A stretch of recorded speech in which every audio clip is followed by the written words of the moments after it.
A noite em Florianópolis sempre teve um charme único. Mas há algo diferente quando a neblina decide cobrir a Ponte Hercílio Luz. O som distante das ondas batendo nos pilares mistura-se ao rangido metálico da estrutura antiga, criando uma melodia quase hipnótica. Muitos dizem que a cidade dorme tranquila, mas os pescadores sabem que é nesse momento, quando o vento sopra do mar e o céu parece engolido pelo cinza, que algo desperta sob as águas. Eles chamam de a hora morta, o instante em que o tempo parece se curvar, e até os peixes somem das redes como se fugissem de algo invisível. Naquela madrugada, João, um velho pescador de barba rala e olhar cansado, arrumava suas redes próximo à base da ponte.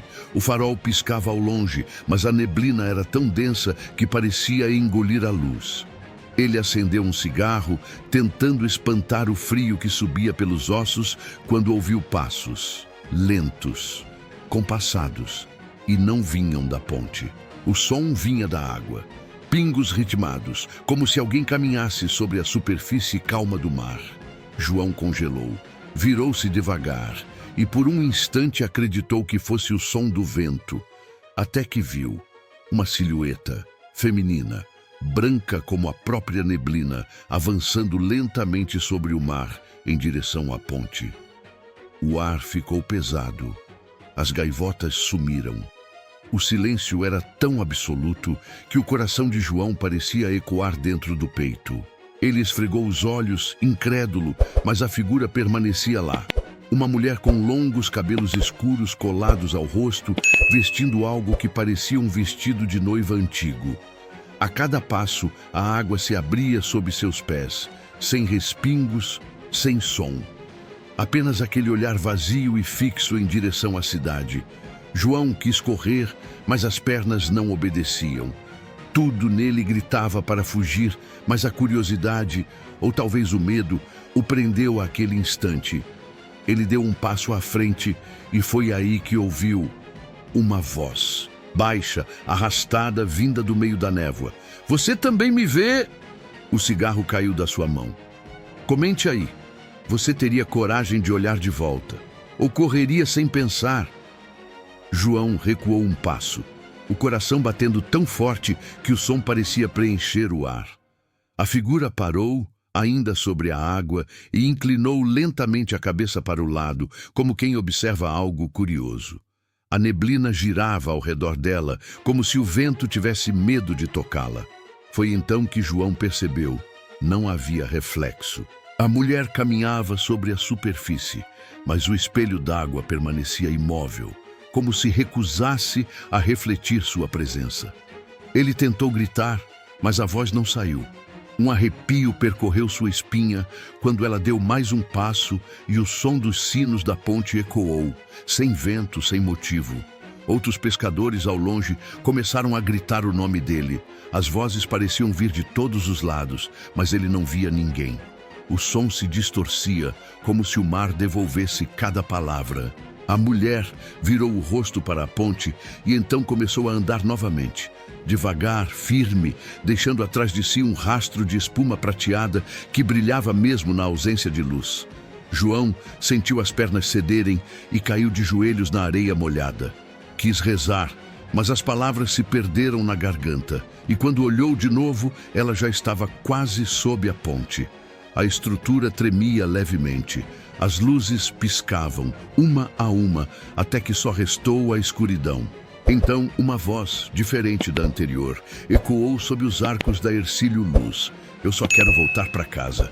O vento soprou forte, levando a névoa em redemoinhos. Por um breve instante, João viu o rosto dela com clareza.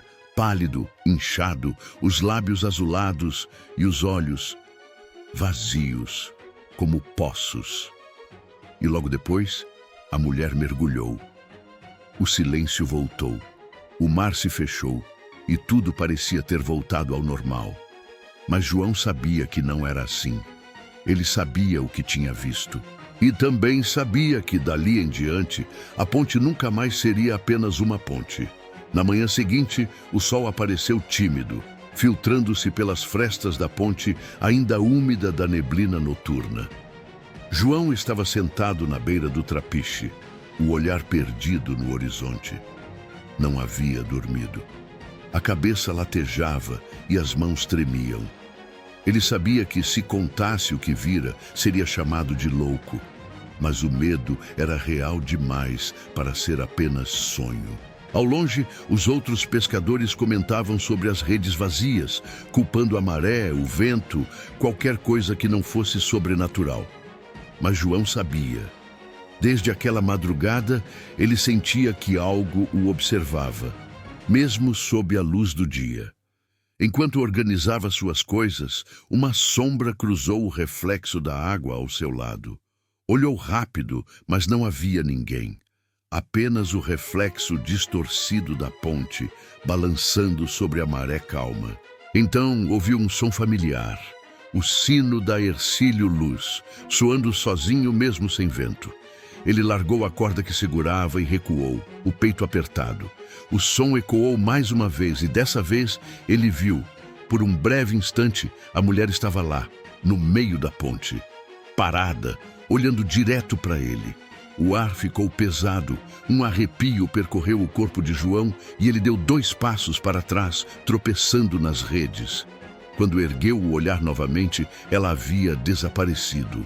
Mas a corda que ele havia largado continuava se movendo sozinha, arrastando-se lentamente em direção à água, como se algo lá embaixo a puxasse. Ele tentou segurar, mas era como se houvesse uma força fria, invisível, puxando com fúria. A ponta da corda mergulhou e, junto dela, um som de respiração profunda emergiu das águas. João caiu de costas, o olhar fixo no vazio. Ele não queria mais acreditar, mas o impossível estava acontecendo outra vez. E agora, à luz do dia. As horas se arrastaram e João não conseguiu mais se aproximar da ponte. Cada vez que olhava para ela, sentia uma pressão no peito, como se algo o chamasse de volta. Não com palavras, mas com lembranças. À noite, quando fechava os olhos, via flashes de imagens que não eram suas. Uma mulher vestida de branco, chorando na beira da ponte, segurando algo nos braços. Um berço? Um bebê? Ele acordava suando frio, o som do sino ecoando dentro da cabeça. Tentou ignorar, tentou rezar, mas a sensação de que a mulher o chamava crescia a cada madrugada. Certa noite, enquanto tentava dormir, ouviu batidas suaves na porta. 3 toques. Silêncio. 3 toques novamente. O coração disparou. Pegou a lamparina e abriu devagar. Nada. Apenas o vento vindo do mar. Mas no chão, bem à frente da porta, havia marcas molhadas de pés descalços. Pequenos, delicados, indo em direção ao trapiche. João seguiu as pegadas, tremendo. A lua refletia sobre a água como uma lâmina prateada. Ele caminhou até o final do trapiche e ali, parada de costas, estava ela. A mesma mulher, com o vestido encharcado e os cabelos cobrindo o rosto. A voz dela soou antes mesmo que ele respirasse. Ele ainda está lá embaixo. João deu um passo à frente, sentindo o corpo estremecer. Quem está lá embaixo? Perguntou, a voz falhando. A mulher virou o rosto lentamente. Por um instante, o tempo pareceu parar. E quando o fez, o mar ao redor deles começou a borbulhar, como se algo emergisse das profundezas. O mar fervia como se respirasse. Bolhas surgiam e estouravam na superfície, liberando um cheiro metálico, semelhante ao de ferrugem e sal. João tentou se afastar, mas o som de um choro o fez parar. Era um som agudo, infantil, vindo das águas. Seu corpo inteiro se arrepiou. Ele sabia que aquele som não deveria existir ali, mas ainda assim não conseguia ignorá-lo. A mulher à sua frente ergueu lentamente a cabeça, revelando metade do rosto. As lágrimas escorriam, mas seus olhos permaneciam vazios, sem cor, como vidro quebrado refletindo a lua. "Você ouve, João?" Ela perguntou. "Ele ainda está chamando por mim." A força da voz dela o atingiu como uma maré gelada. Ele cambaleou, tentando entender o que via. O mar se abriu em círculos e algo começou a subir. Não era uma pessoa, mas um pequeno berço de madeira, escuro, antigo, coberto de algas. Ele flutuava lentamente, como se fosse empurrado por mãos invisíveis. João sentiu o coração parar. Dentro do berço, um pano branco, manchado e encharcado. O berço girava devagar, até que uma onda mais forte o virou, revelando algo que o fez cair de joelhos. Um brinquedo. Um pequeno urso de pano de olhos arrancados. A mulher deu um passo à frente, o vestido arrastando na madeira molhada. Ele esperou tanto tempo, sussurrou. A cada palavra, a água subia pelos pés de João, fria, pesada, puxando-o. Ele tentava se soltar, mas era como se a ponte inteira respirasse junto àquela aparição, sugando o ar da noite. A mulher olhou para o mar e estendeu a mão, chamando algo, ou alguém, de volta. João sentiu o corpo ser puxado com tanta força que caiu de bruços sobre o trapiche. As tábuas rangiam e se curvavam, como se algo tentasse arrastá-lo para dentro do mar. Ele cravou as unhas na madeira encharcada, mas o frio era intenso demais, paralisante. O som das bolhas aumentava, misturando-se ao choro distante que agora vinha das profundezas. E então a água explodiu. Um braço pálido, de dedos finos, emergiu e agarrou seu tornozelo. João gritou. Tentou se soltar, chutou com força, mas a mão parecia feita de ferro gelado. A mulher o observava, imóvel, com o rosto voltado para o céu, como se não fosse ela quem o puxava. De repente, o sino da ponte tocou. 1, 2, 3 vezes, e a mão soltou. João se arrastou para trás, ofegante, enquanto o mar se fechava novamente.